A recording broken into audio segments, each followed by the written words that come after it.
ago, but it's the memory of my hero's battle that seems just like yesterday. And even over the past 2 years, as Gary's health started to deteriorate, it was the simple idiosyncrasies and nuances that I will truly remember, whether it be the continuous drone of his oxygen machine, the shuffle of his feet on the hardwood floors, or the loading and unloading of his wheelchair into the car. It was towards the end of his life that so many of these things indicated to me that my Gary was still so much alive. What I would give and do to hear those sounds again before I go to sleep each night. In the end, it's these small things that you remember, the little imperfections and routines that make them all so perfect for me. And so now I hope that you all have, or one day will have, a wonderful life partner or spouse who is beautifully and perfect as Gary was to me. I will truly miss you, Gary. Gary rocked my world. Gary showed me the world. Gary traveled the world. And now Gary is traveling the world again.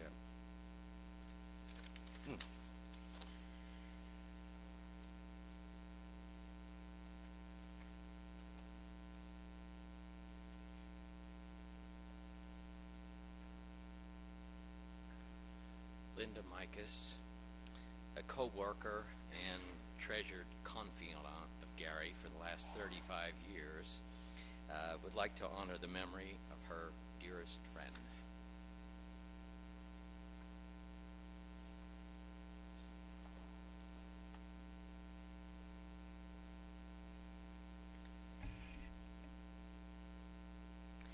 Good afternoon, dear friends and relatives of Gary. I'm Gary's longtime friend, Linda Mikas. I feel it's a great honor to stand here and say a final goodbye to my friend Gary Carter. You know, there are some people you meet in life that are very special and you click with, and they become part of your life forever. It was like that with Gary and me. Gary was born in Barbados and grew up on his grandfather's estate, Villanova. He was truly an island boy and always loved the sun and the sand and the sea. He was close to his grandfather, and they often took walks together in this beautiful tropical paradise. His grandfather taught him the names of exotic plants and flowers. Perhaps that's why he was always so fond of anthurium and birds of paradise. As a teenager, he lived in Los Angeles and Montreal with his loving mother, Kay. Kay was a warm, wonderful Irish mom, and she was so proud of her son. She showered him with love and affection, along with her famous Irish soda bread and Irish stew. She always told me that Gary was the best part of my life. He was blessed to share a very close relationship with her. I met Gary 35 years ago flying the DC-9, his favorite plane. We were both young and vibrant, and Gary had a full head of hair. I know that many of my colleagues would agree that when you saw Gary's name on your crew list, you were guaranteed a month of fun and laughter. As a purser, Gary was a good leader, a hard worker, efficient, professional, and always, always such a gentleman. We often flew together to New York. It was wonderful having Gary as my guide, for he knew New York inside and out. We giggled and shared stories over plates of pasta in Little Italy or steaming bowls of wonton soup in Times Square. We often frequented the theater together, or walked in Central Park, or drooled over the exquisite treasures in the shop windows on Fifth Avenue. After his retirement from Air Canada, Gary worked as an actor in several movies and commercials filmed here in Toronto. He loved his work and entertained his friends for hours describing his experiences on set and gossiping about various Hollywood actors. I always admired Gary's knowledge of movies and theater. I often referred to him as my personal theater and movie critic. He was very current on the latest reviews and advised me accordingly. His expertise extended to the world of restaurants, and he was up on the latest and the greatest. Until this summer, we had always celebrated our July birthdays at a fabulous restaurant. Who needed to read Joanne Cates' restaurant reviews when I had Gary in my life? Gary loved his animals and often bid turnarounds to be home at night to walk his dog Fergie and feed the cats. He treated all animals with great care and affection, and they returned his love in volumes. He lovingly referred to his cat as Nurse Stella, as she held vigil at his side throughout his illness.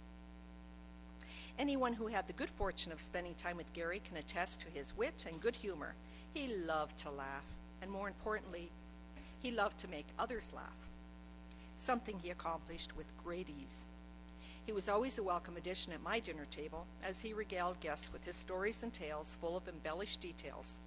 His ability to entertain a group was a gift, and he shared it freely. I remember the dark days during my divorce when it felt too overwhelming to leave my grief. Gary would bustle me off to lunch and would always find a way to make me smile and laugh. Years later, when I found happiness again with my husband Louis, Gary was ecstatic that I had found such a wonderful man. At our wedding, Gary presented us with a beautiful toast to the bride. He was such a fine public speaker, and his heartfelt words that day were one of the loveliest gifts he ever gave me. At 44 and 40, respectively, Gary and I learned to ski.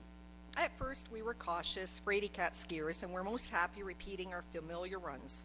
We'd ride up the ski lift together, luxuriating in nature's abundance of beauty around us, the sun sparkling on the crystals of snow, the dark green firs silhouetted against the blue, blue sky. They were magical moments, and we felt at one with our maker. Gary would turn to me and say, "You know, Linda, it doesn't get better than this." Gary's partner, Stephen, would mischievously push us to our limits, and he'd drag us out of our comfort zone and take us to see the view at the top of the mountains at Whistler and Blackcomb. We'd go kicking and screaming to the top, and there'd be more kicking and screaming on the way down as we were frightened out of our minds, skiing narrow mountain trails with burning muscles and sore thighs. One Friday morning, en route to meet friends for a weekend ski trip to Collingwood, Gary picked me up in his Jeep. We loaded up my skis alongside 3 other pairs in the ski rack on top of the Jeep. We headed up Highway 410 in early morning rush hour traffic. All of a sudden, we heard a sickening snap as our ski rack lifted, and 4 pairs of skis went catapulting across 4 lanes of traffic. The cars behind us looked like dodgem cars at the amusement park as they frantically tried to avoid the flying skis. Luckily, none of them collided. Mercifully, the 8 skis landed in front of an 18-wheeler truck and were instantly transformed into toothpicks. Gary's gaze was transfixed ahead of him, and his hands were frozen to the steering wheel. It was the first and only time I ever saw him speechless. I coached him off at the next exit, and we pulled off to the side of the road. Once we realized that all was well and no one was hurt but our skis, we laughed hysterically and drove to Sporting Life to buy new ones. We laughed and laughed each time we told that story over the years. Gary and I traveled this road of life together. He was a loyal friend, my confidant, a good listener, and my biggest cheerleader. And we stuck together through thick and thin. We shared life's challenges, my divorce, family issues, our mother's deaths, Stephen's illness, and Gary's inconsolable grief. But there were joyful times too. Stephen's beautiful Christmas dinners, our birthday lunches, my wedding, a trip to Portugal, numerous ski trips, his new relationship with Gord, and canoeing at Erewhon Pines. Then came the diagnosis of cancer and amyloidosis. It was a staggering shock to deal with 2 major diseases. Gary's close friends rallied, and I must say I am most grateful to Rob and Hugh, Joanna and Jules, Kathy and Dick, and my husband Louis for their generosity of time and energy and love. I would be remiss if I did not mention Ira and Joey and the joy that these young people brought into Gary's life. We all brought Gary and Gord meals, baking treats at home and during numerous hospital stays. We hosted dinner parties, Gary's birthday party, a baby shower for Rob's grandson, Thanksgiving, and a pre-Christmas dinner. We gathered each Friday evening while Gord had an evening off bowling or at dragon boat races. Gary held court at the table, sipping on his martini, mustering his strength to be there with us. Gary faced his illness with a courage and determination that left me in awe. He fought to be independent. He was stubborn, he was strong-minded, and he lived his life to the fullest, even when he was frail and weak. Gary always lived his life to the fullest. He shared a special relationship with Stephen and again with Gord. He had loving friends, adorable cats and dogs, and a beautiful home. He dined in fine restaurants and traveled the world. He lived life his way, and he was proud of it. On one of our drives home from skiing, we listened to a Frank Sinatra song, one of his favorites. I've chosen to read the lyrics from the song because I think it best exemplifies the way Gary lived his life. The song is entitled My Way, sung by Frank Sinatra, lyrics written by Paul Anka. And now, the end is near, and so I face the final curtain. My friends, I'll say it clear. I'll state my case, of which I'm certain. I've lived a life that's full. I've traveled each and every highway. And more, much more than this, I did it my way. Regrets, I've had a few, but then again, too few to mention. I did what I had to do and saw it through without exemption. I planned each charted course, each careful step along the byway, and more, much more than this, I did it my way. Yes, there were times, I'm sure you knew, when I bit off more than I could chew, but through it all, when there was doubt, I ate it up and spit it out. I faced it all, and I stood tall and did it my way. I've loved, I've laughed and cried. I've had my fill, my share of losing. And now, as tears subside, I find it all so amusing to think I did all that, and may I say, not in a shy way. Oh no, not me. I did it my way. For what is a man, what is he got, if not himself? Then he has not to say the things he truly feels, and not the words of one who kneels. The record shows I took the blows and did it my way. Yes, it was my way.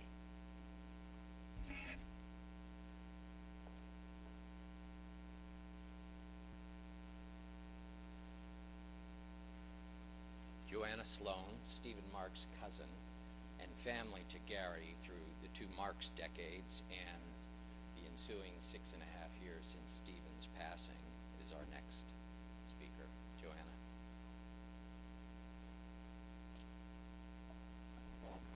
Thank you, Rob. Good afternoon, family and friends.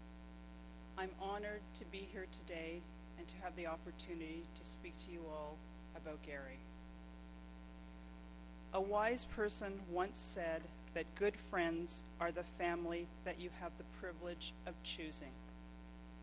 I'm very lucky to have been given a wonderful family, and I've been fortunate enough to have been able to choose good friends who have become my family. And Gary was one of my choices. Gary and I go back over 28 years. I clearly remember sitting in a cafe on Yonge Street with my cousin Stephen in the spring of 1982 as he regaled me with stories and details about the new man in his life. The new man was Gary. I remember it so well because I had just met Jules, who later became my husband. I remember that Stephen and I tried to outdazzle each other with the details of our newfound loves until we agreed that we were both winners. Over the years, Gary, Stephen, Jules, and I, and then our son Ira, fell into a cozy, compatible, mutually affectionate rhythm. Holidays were celebrated together, happy and sad life cycle events were shared, and the minutiae of day-to-day happenings were discussed and dissected. Details that can and should only be shared with family. After all, how many people do you know who are genuinely interested in what you're making for dinner or what might happen on The Young and the Restless?